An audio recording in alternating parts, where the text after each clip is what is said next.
Good evening, everyone. It is September 30th, and we are live here at Semper Grazing Ranch. Just want to give you an update on our chicken path, or poultry project, really, as we call it now. But this is where they were about 3 months ago.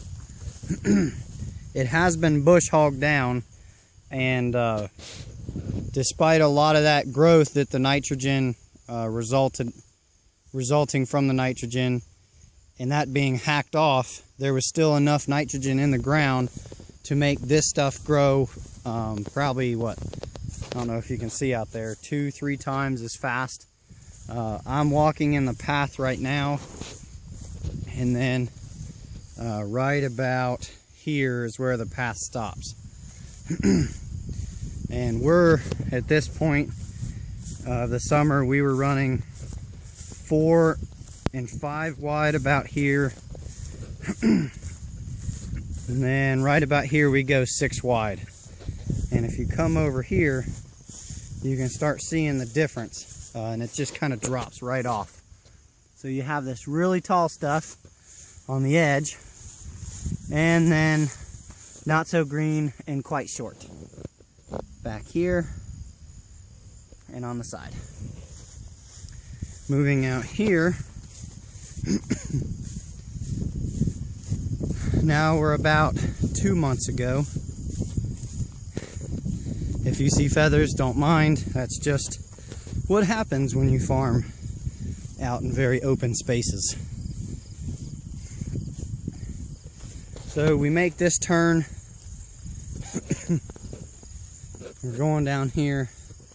This part is, I think, one of the most notable parts, because this corner was just awful before, and now the clover is so tall and looking great. And I did not plant any seeds to make any different variety of clover.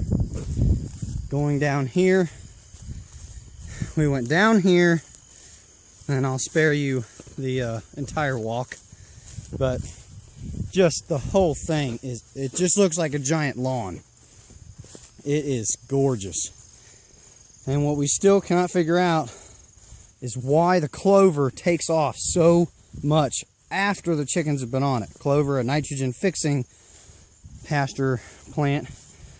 Chicken has the highest nitrogen of all the typical farm animals, so you would think it wouldn't do as well, especially with things like other legumes like alfalfa.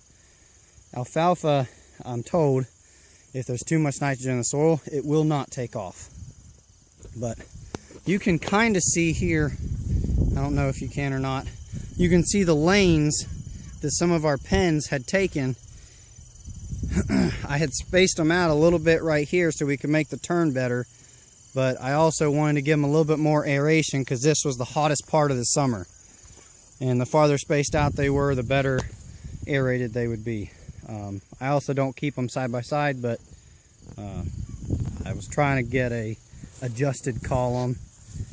Anyway, we make the turn up here.